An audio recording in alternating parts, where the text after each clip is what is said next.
Hello, welcome back. Uh, Today I'm going to go try to show something here that maybe it can help somebody to know what's going on here and help to locate the problem. I can't name everything that causes this condition, but if you think about it, maybe you can this will help track it down. This example card is a '94 Mustang GT. It's automatic. It's a semi-local car. It came to me several years ago from about 60 miles out, and they had given up on it. Had somebody trying to help tune it. Uh, I don't know why they didn't really see what's going on. It's there, but they just overlooked it. And I'm going to go through some of that. This is basic EFI. You can see what I'm going to show pretty much just about the same on a good scan tool. Like I say, they tried everything on this one. They were just about to get a carb swap. It ran good when it was 302. They pulled it out and 347 stroker, put it back in, and that's when it all started. And that's a clue as to what it is right there. I think I mentioned timing caused problems. It wouldn't cause a problem to this extent, most likely, but it can cause some problem. Say that this car is programmed by the factory 704 RPMs neutral. Drops down when you go into drive, but 704 there. And if somebody tries to do a base idle reset or installs a cam and needs it to idle, now at 850, 900 RPMs, they crank it up with a throttle stop and pin it into that 850 RPMs. This timing, this minimum advance, this is a number I've always increased, but by the factory it's 5 degrees. It's going to pull that. It's going to close the IAC valve, and it's going to pull that timing down to 5 or maybe slightly lower. And that's going to cause poor combustion on most all modified engines. It might not be that bad on something bone stock, but on most of them it's going to be a problem. That's pretty much it as far as the timing end. Open the chart here. I'm going to start that right there on the playback. And I mentioned adaptive learning too, and you see it at work here. Adaptive learning is trying to dial in the fuel, but you can see it's got crazy corrections. It's got giant bank one long terms and short terms, and pulse width is higher on bank one. The injector duty cycle is higher. So everything here says it's heavily favoring bank one as a lean condition, while it's trying to pull fuel out of bank two.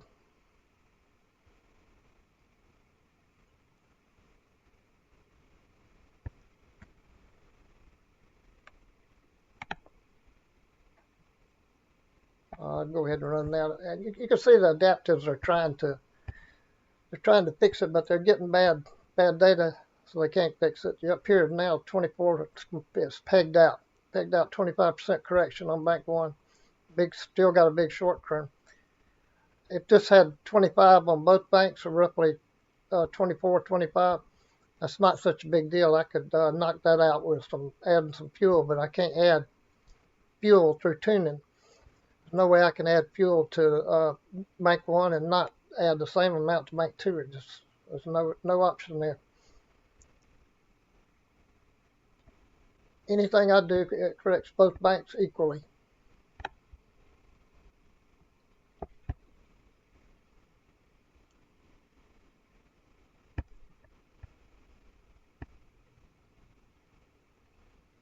And you can see these pulse widths pretty much double what the bank two is.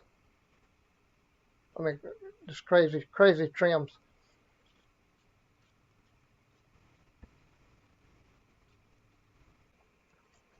In this next clip playback,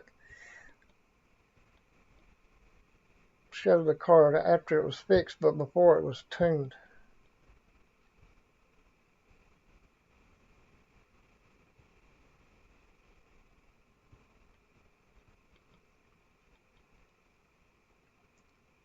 I think it's clicked back into closed loop right there. See, all those trims match good. I really don't care how big the long terms get or the short terms. I can fix that. I just need them to be even because we can't add one fuel to one bank and not add it to the other.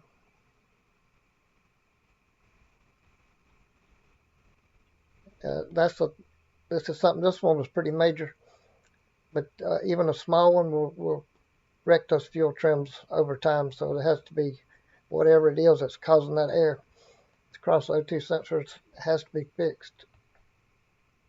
The only workaround on that, temporary workaround, I'll call it, would be to maybe to go here. This would also be kind of common on the huge camshafts, the ones that just cannot work. Your 800 lifts, 250 something degrees duration, 50. I would, on something like that, that maybe it needs to idle at 1300. I'd come in here and put maybe 1600 and then set these to 0. That way in 1600 or less, it'll stay in open loop. If it passes 16, it'll go back to the regular load percentages that force it back into open loop. You could do that.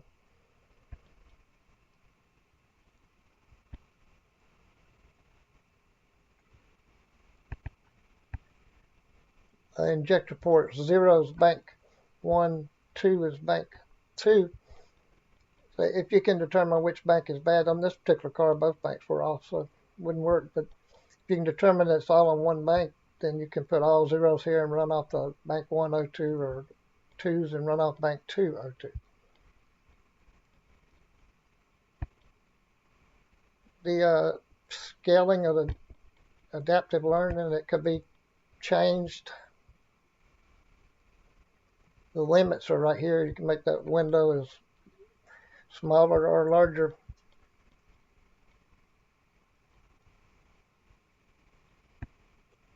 The 94 95s have very slow adaptives.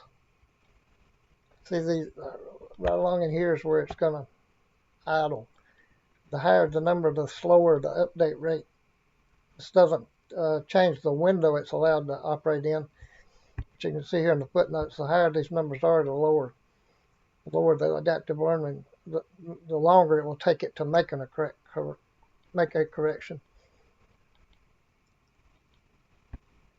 I'm going to show something here that's interesting to me. I don't really know where. There's 7 94 95 Mustang calibrations, 5 in the U.S. and there's 2 more. One I see in a lot of countries, 7 or 8 countries, is the FCL 0. It's the automatic version. But then there's the S4M1, which I don't know. I don't know where those went. I don't think I've been able to. I've heard about it as possibly Japan. Don't have no idea why they did this on a new car. Why they would need to.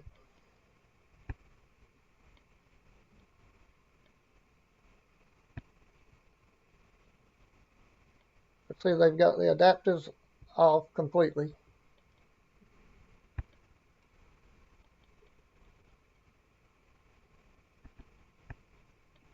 They've got it in forced open loop. And they've also moved the targets because when it runs in open loop, it's going to be rich. So they've retuned it back with these targets.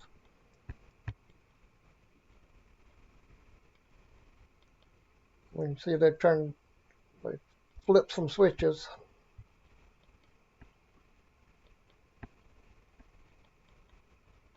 There's where the adaptives are off. They've zeroed it out.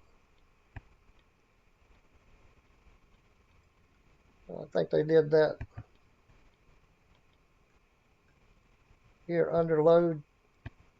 They went in here, took the 85% to kick out into open loop out and put all zeros to force it into open loop. Just can't imagine why they would have needed to do that on a brand new car. But any of these things that happen that send air across the O2, whether it's from too much, not enough fuel, or some kind of leak or misfire, it's going to cause major problems with EFI, and not just these models, but any EFI that has to work right, be sealed. That's all I have for today. If you would please like and subscribe. I hope to see you again. Thanks for watching.